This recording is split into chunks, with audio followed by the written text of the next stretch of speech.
नमस्कार दोस्तों, स्वागत करते हैं आपके अपने यूट्यूब चैनल शिक्षा साथी में। दोस्त, आज हम लोग टेक्नीशियन ग्रेड 3 का 29 दिसंबर का थर्ड शिफ्ट का एनालिसिस करने वाले हैं। दोस्त, हमें 30 के करीब में एकदम ओरिजिनल प्रश्न मिल चुके हैं। चलिए हम लोग प्रश्नों को देखते हैं। देखिए, आपके एक क्वेश्चन आया था कि अम्ल और क्षार के मिलने से लवण और जल बनता है। जैसे अम्ल कोई है और कोई क्षार है, उसके मिलने से लवण और जल बनता है, तो ये कैसी अभिक्रिया है? तो दोस्त, एक अभिक्रिया पढ़े होंगे NaOH प्लस HCl। देखिए, ये क्षार है और ये अम्ल है, जब मिलेगा तो बनता है NaCl प्लस H2O। जब भी लवण और जल बनेगा उसे कहते हैं उदासीनीकरण अभिक्रिया, क्योंकि लवण क्या है? एक उदासीन यौगिक है। ठीक है, तो ये इसे कहेंगे उदासीनीकरण अभिक्रिया। देखिए, हम लिख के लाए हैं, अम्ल और क्षार के मिलने से लवण और जल बनने की प्रक्रिया को उदासीनीकरण अभिक्रिया कहते हैं। ठीक है दोस्त, चलिए देखते हैं। अगला क्वेश्चन आया था आपके एग्जाम में, पेरिस ओलंपिक 2024 के उद्घाटन समारोह में भारत के ध्वजवाहक कौन थे? देखिए दोस्त, पेरिस ओलंपिक से क्वेश्चन आ रहे हैं। हाँ, हालांकि 2-3 पिछले शिफ्टों में क्वेश्चन नहीं आया था, लेकिन शुरू के जो 20 के करीब में जो भी एग्जाम थे उस पेरिस ओलंपिक से क्वेश्चन आया था। फिर पेरिस ओलंपिक से क्वेश्चन शुरू कर दिया है, तो आप लोग पेरिस ओलंपिक पढ़ के ही जाइएगा। तो कह रहा है, पेरिस ओलंपिक 2024 के उद्घाटन समारोह में भारत के ध्वजवाहक कौन थे? तो भारत के ध्वजवाहक थे शरत कमल, जो टेबल टेनिस खिलाड़ी हैं, और PV सिंधु, जो बैडमिंटन खिलाड़ी हैं। ये दोनों ध्वजवाहक थे। देखिए दोस्त, अगर पेरिस ओलंपिक के उद्घाटन समारोह के बारे में पूछ चुका है तो समापन समारोह के बारे में भी पूछ सकता है, इसलिए वो ध्यान रखिएगा। तो हम लिख के लाए हैं, पेरिस ओलंपिक 2024 के समापन समारोह में भारत की ओर से निशानेबाज मनु भाकर और हॉकी के गोलकीपर PR श्रीजेश ने पार्टिसिपेट किया था। अर्थात जो समापन सेरेमनी था उसमें ध्वजवाहक कौन कौन थे? मनु भाकर और PR श्रीजेश। और आपको मालूम होगा, PR श्रीजेश एक गोलकीपर हैं और वो संन्यास ले चुके हैं। चलिए नेक्स्ट, अगला आपके एग्जाम में क्वेश्चन आया था, निम्न में किसमें विखंडन द्वारा प्रजनन होता है? सॉरी, बहुविखंडन। देखिए दोस्त, बहुविखंडन द्वारा प्रजनन आएगा तो ऑप्शन में या तो प्लाज्मोडियम रहेगा या तो राइजो अस्पोजोआ होगा। यही दो ऑप्शन रहता है जो NCERT में हमको दिया हुआ है, और जहां तक 90% चांस अधिकतर प्लाज्मोडियम होगा ऑप्शन में। अब देखिए आपके एग्जाम में क्या ऑप्शन है। ठीक है, बहुविखंडन जो एक अलैंगिक प्रक्रिया है जो एक कोष के जीव में होता है, और बहुविखंडन प्लाज्मोडियम और अस्पोरोजोआ दोनों में होता है। आप देखिएगा आपका ऑप्शन में क्या होगा, वही आंसर होगा। चलिए अगला क्वेश्चन है कि अर्नेस्ट रदरफोर्ड ने सोने की पट्टी पर अल्फा कणों की बमबारी करके किसकी खोज की थी?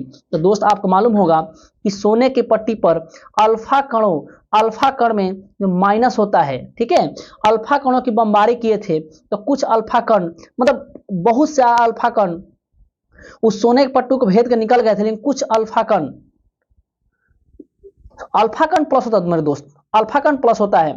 ठीक है, जब ये सोने की पट्टी पर अल्फा कण बमबारी किया गया तो कुछ अल्फा कण डायरेक्ट टकराकर चले आए, यानी बीच में कहीं प्लस होगा, प्लस पर टकराकर लौट आया। तो इसी तरह अर्नेस्ट रदरफोर्ड ने नाभिक की खोज की और कहा कि परमाणु के अंदर बीच में नाभिक होता है। ठीक है, अगर हमारे होंगे नाभिक की खोज तो आपका राइट आंसर होगा। नेक्स्ट क्वेश्चन आपके एग्जाम में आया था कि हाल ही में किस योजना में धनराशि 10 लाख से बढ़ाकर 20 लाख कर दी गई? ऐसे क्वेश्चन था और 4 योजना का नाम दिया हुआ था। ठीक है, तो देखिए, बजट 2024-25 में घोषणा के अनुरूप बजट से दोस्त क्वेश्चन आ रहे हैं। बजट में 9 चीजों को मान्यता दी गई, उसे ध्यान रखिएगा। बजट में रक्षा पर कितना खर्च किया गया, शिक्षा पर कितना खर्च किया गया, कृषि पर कितना खर्च किया गया, कौन योजना में कितना लाख राशि दी जाएगी, इन चीजों को आप ध्यान रखिएगा। ठीक है, आप पढ़ के जाइएगा एग्जाम से पहले। बजट 2024-25 की घोषणा के अनुरूप प्रधानमंत्री मुद्रा योजना के तहत मुद्रा ऋण की मौजूदा सीमा 10 लाख से बढ़ाकर 20 लाख कर दी गई। तो कौन सी योजना है? अनुरूप प्रधानमंत्री मुद्रा योजना में जो ऋण की राशि है वो 10 लाख से बढ़ाकर कितना कर दी गई? 20 लाख कर दी गई। नेक्स्ट आपके क्वेश्चन एग्जाम में आया था, मिश्रित ग्रंथि जो एक अंतःस्रावी ग्रंथि है जो मुख्य वृद्धि मुख्य रूप से वृद्धि के लिए उत्तरदायी है। देखिए दोस्त, क्वेश्चन ऐसा नहीं आया था, क्वेश्चन ये आया था कि वो कौन सी अंतःस्रावी ग्रंथि है जो वृद्धि हार्मोन को स्रावित करती है, क्वेश्चन ये था।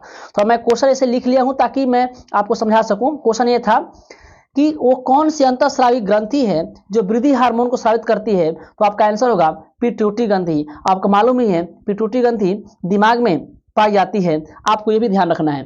दोस्त अभी तक क्वेश्चन पूछ रहा था कि संजीव खन्ना कौवे मुख्य न्यायाधीश हैं सुप्रीम कोर्ट के। आज क्वेश्चन पूछ लिया है कि भारत के जो 50वें न्यायाधीश हैं, जिनके स्थान पर 51 नंबर के न्यायाधीश संजीव खन्ना आए हैं, तो 50 नंबर के न्यायाधीश कौन थे जो 10 नवंबर को रिटायर हुए हैं? तो मेरे दोस्त 50वें नंबर के मुख्य न्यायाधीश थे डीवाई चंद्रचूड़, न्यायमूर्ति धनंजय यशवंत चंद्रचूड़, ठीक है। और इनके स्थान पर संजीव खन्ना आए हैं जो 91 नंबर के हैं। नेक्स्ट आपके एग्जाम में क्वेश्चन आया था कि वायु किस प्रकार की मिश्रण है। तो देखिए दोस्त, एक समांगी मिश्रण है, विसमांगी मिश्रण नहीं है, क्योंकि इसमें नियत रूप में देखिए 78% नाइट्रोजन होता है, 21% ऑक्सीजन होता है, 0.9% आर्गन होता है, 0.03% कार्बन डाइऑक्साइड होता है, 0.17% अन्य गैसें होती हैं। इसका मतलब सारी जो इसमें गैस जो मिश्रित हुई है ये निश्चित अनुपात में है, तो ये विषमांगी मिश्रण नहीं है। जो विषमांगी मारे वो गलत मारे हैं, ये एक समांगी मिश्रण है, ठीक है। क्या होगा? समांगी मिश्रण है ये, ठीक है। चलिए नेक्स्ट क्वेश्चन आपका एग्जाम में आया था कि पेरिस ओलंपिक 2024 में टीम इंडिया के लिए किस कंपनी को भारतीय दल का मुख्य स्पॉन्सर बनाया गया। देखिए तो पेरिस ओलंपिक 2 क्वेश्चन पूछ दिया है कि 2024 की जो पूरी पेरिस ओलंपिक है, टीम इंडिया के लिए जो कौन सी कंपनी मुख्य स्पॉन्सर थी। नहीं देखते हैं आप उस प्रचार उचार होता है, तो मुख्य स्पॉन्सर कौन थी? तो अडानी ग्रुप थी। कौन थी? अडानी ग्रुप थी। नेक्स्ट है, यदि 4 ओम प्रतिरोधक प्रति सेकंड में 10 जूल ऊर्जा उत्पन्न होता है तो धारा का मान क्या होगा? आपको मालूम है दोस्तों, यहां ऊर्जा नहीं होगा, वाट होगा, शक्ति होगा। आपको मालूम है कि P यानी शक्ति पावर बराबर I² RT एक सूत्र होता है।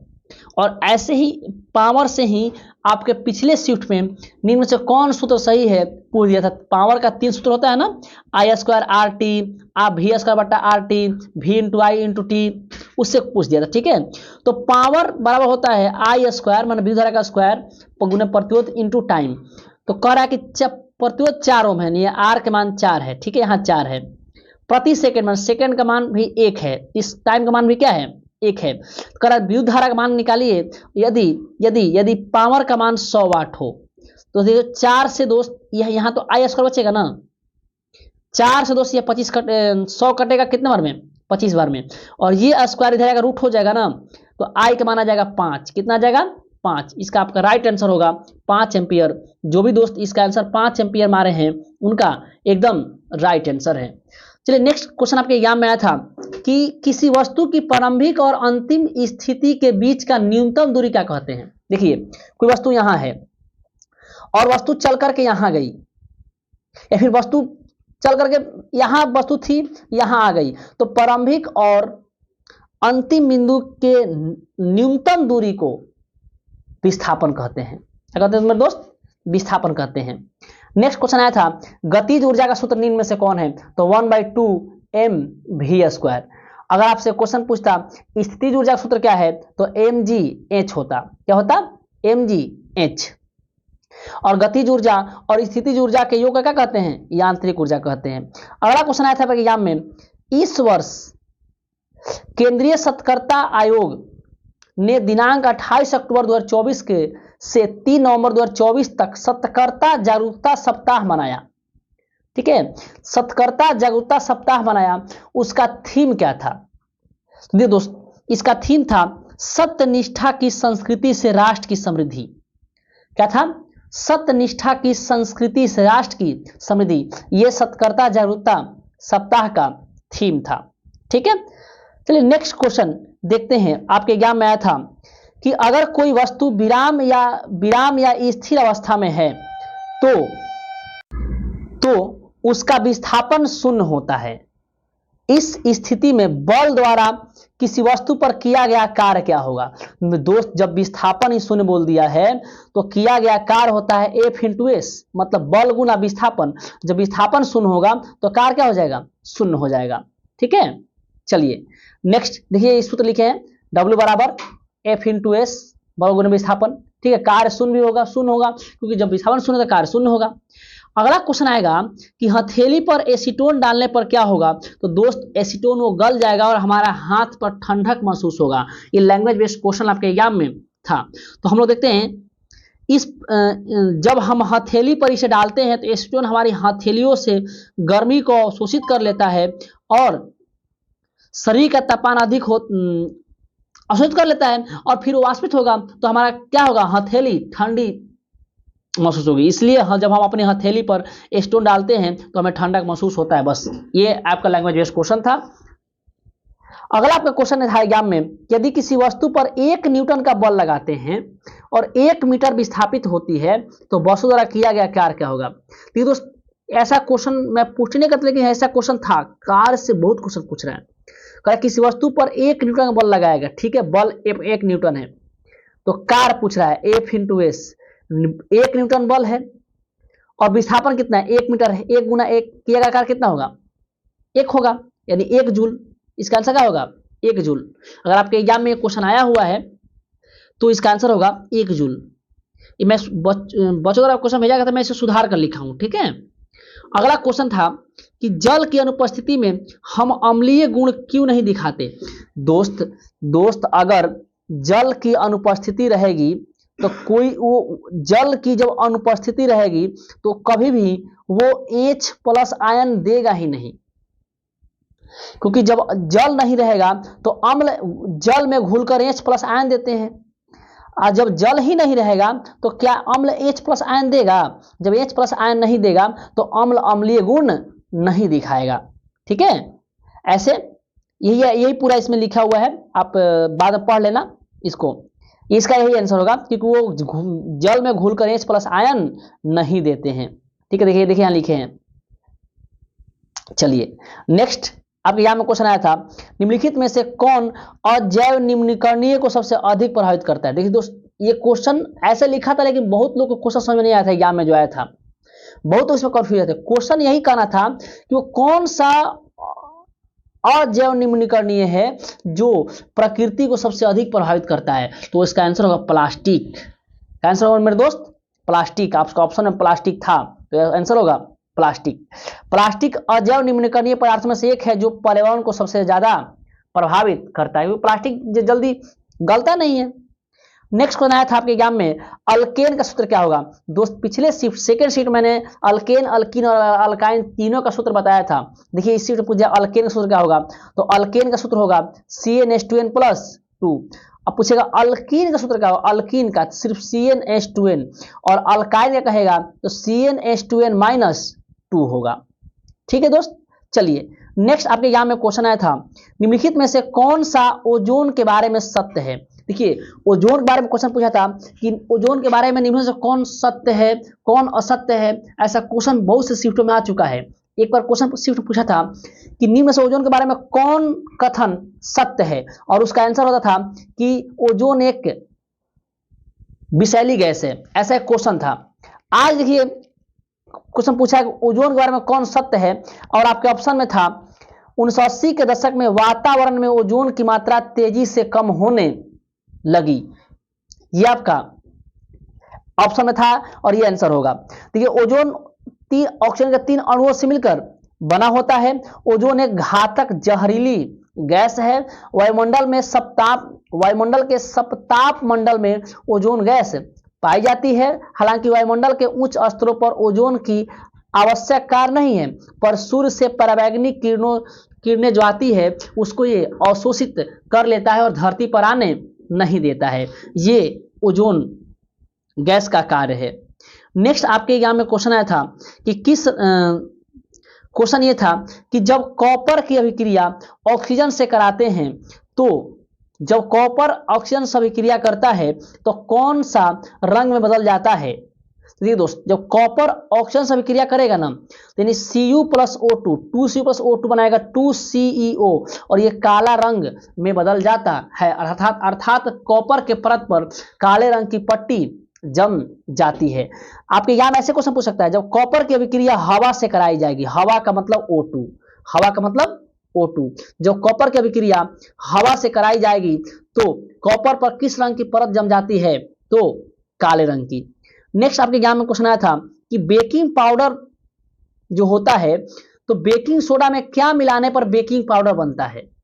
दोस्त ये बार बार आप केमिस्ट्री में पढ़े होंगे, 10th क्लास में पढ़े होंगे, या फिर जो ही टीचर साहब पढ़े होंगे वो पढ़ाया होगा कि बेकिंग सोडा में जब हम टार्ट्रिक एसिड मिलाएंगे, टार्ट्रिक एसिड, तो क्या बनेगा?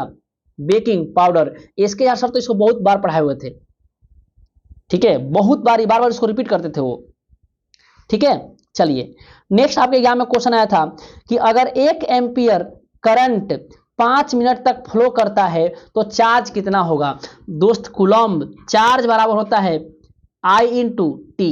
अब देखिए 1 एम्पियर करंट 1 एम्पियर, ठीक है, 5 मिनट तक, तो दोस्त इसमें देखिए, इसमें टाइम को लेंगे सेकंड में, दिया है कितना? 5 मिनट, तो 5 गुना 60 कर दें, सेकंड में आ गया। तो कूलम्ब बराबर क्या होता है? I इंटू टी, आई का मान 1 है और टाइम का मान 5 गुना 60 अर्थात 300, तो इसका कितना कूलम्ब हो जाएगा? 300 कूलम्ब इसका आवेश हो जाएगा। तो जो 300 कूलम्ब दोस्त आंसर मारे होंगे उनका एकदम राइट है। चलिए अगला क्वेश्चन आपके एग्जाम में आया था कि सोडियम या पोटेशियम हाइड्रोक्साइड माने KaOH या NaOH, सोडियम या पोटेशियम हाइड्रोक्साइड के साथ किस अम्ल की अभिक्रिया कराएंगे तो साबुन बनेगा? तो दोस्त कार्बोनिल अम्ल की अभिक्रिया जब पोटेशियम हाइड्रोक्साइड या सोडियम हाइड्रोक्साइड से कराएंगे तो साबुन का निर्माण होगा, आप ध्यान रखिएगा।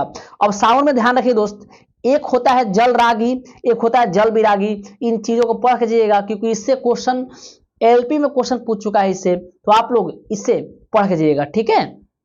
चलिए नेक्स्ट क्वेश्चन आपके एग्जाम में आया था कि खाद जाल ऊर्जा का प्रवाह कैसा होता है? ये भी दोस्त प्रीवियस ईयर LP का प्रीवियस ईयर क्वेश्चन है, सेम टू सेम, क्योंकि मेरे ही सीट में क्वेश्चन पूछा हुआ था, ठीक है। तो खाद जाल ऊर्जा प्रवाह कैसा होता है?